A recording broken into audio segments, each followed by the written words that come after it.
કાશીરામ સાથીઓ, આપણે અત્યારે સુરેન્દ્રનગરના લશ્કરમાં જ્યાં આ સ્ટેચ્યુ છે બાબા સાહેબનું, જે આંગળી બતાવી છે બાબા સાહેબે એ સંસદમાં જવાનું કીધું છે, વિધાનસભામાં જવાનું કીધું છે, જે દિશા સૂચવે છે આપણને. જ્યાં જઈશું તો આપણા સમાજના જે પ્રશ્નો છે, આ દેશમાં જે પ્રશ્નો છે એનું નિરાકરણ ત્યાંથી જ આવશે.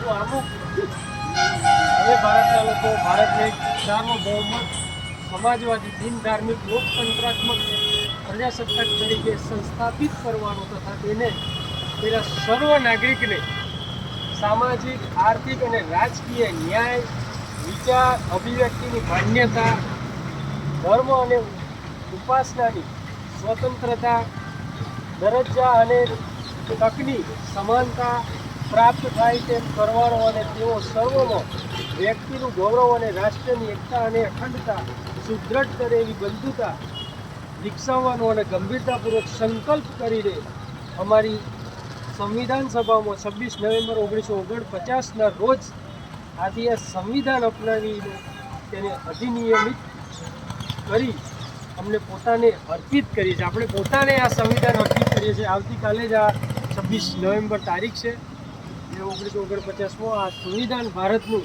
અર્પિત કરવામાં આવ્યું હતું, જે આ સુરેન્દ્રનગરના લખતરમાં આપણે જોઈ શકીએ છીએ. કલમના બેટા બાદશાહ, મહિલાઓનો મુક્તિદાતા, ભારત બંધારણના ઘડવૈયા, આ રીતે સરસ એવું સ્ટેચ્યુ જોઈ શકો છો આપ.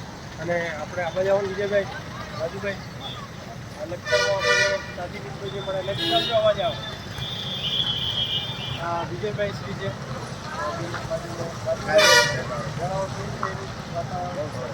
સરસ મજા આવી, બધું એની માહિતી લીધી. તમે અમારા ગામમાં આવ્યા, આવી નોંધ લીધી સાહેબ, એ બદલ તમે ધન્યવાદ આપીએ છીએ. તમારો ખૂબ ખૂબ આભાર.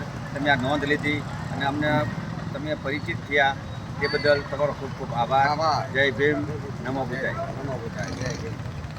જય ભીમ.